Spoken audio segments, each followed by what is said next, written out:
Bantay sarado si Yaya Dub sa biyahe papunta sa venue ng Yaki Nuptials. Kay Yaya, ngayong ikakasal ka na. Ang groom na si Frankie na naka-designer wardrobe from head to toe, excited na hinihintay ang bride. Si Alden naman to the rescue at nagpunta sa venue. Pero habang nasa seremonya, mapapansing tila iba ang pakiramdam ni Yaya Dub at mahigpit na ang kapit kay Jose. Ang pag-ibig ay Maya-maya pa, nawala na ng malay si Yaya Dub. Oy!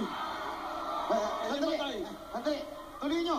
Nung unay inakala ng ilan na scripted yon, pero kalaunan, kinumpirma na ng Itbulaga sa kanilang Facebook page na totoong nawala ng malay si Yaya Dub.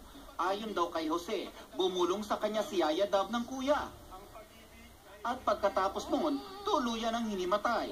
Ayon kay Alden, nagulat din siya sa nangyari. Nagulat po kami lahat kasi ang alam ko po, today is the day. Ang first meeting namin ni Yaya Dub. Bilhin nyo ng ospital! Ibilhin nyo ng ospital! Pero the show must go on, ika nga. Pagkatapos madala sa ospital si Yaya Dub, tuloy ang pagpapatawa ng mga karakter sa kalye serye. Ako ang tatayo para kay Yaya. Hindi pwede! Top trending topic pa nga sa Pilipinas at worldwide ang All Dub We Belong Together. Ang fans kanya-kanya ng manok sa dalawang lalaking nag-aagawan. Nagpakasal ka kay Frankie, akin na lang sa Alden.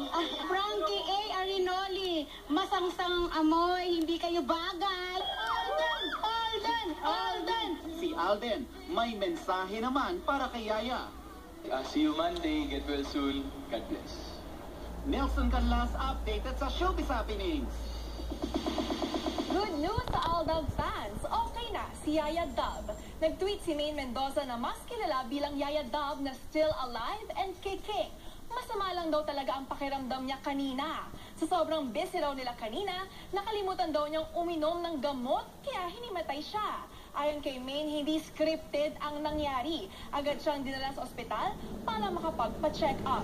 Malaki raw ang pasasalamat ni Yaya Dub sa lahat na nagdasal para sa kanya. Okay na raw siya ngayon at ready na raw rumampa. And that's it for my Chika Minute, mga kapuso.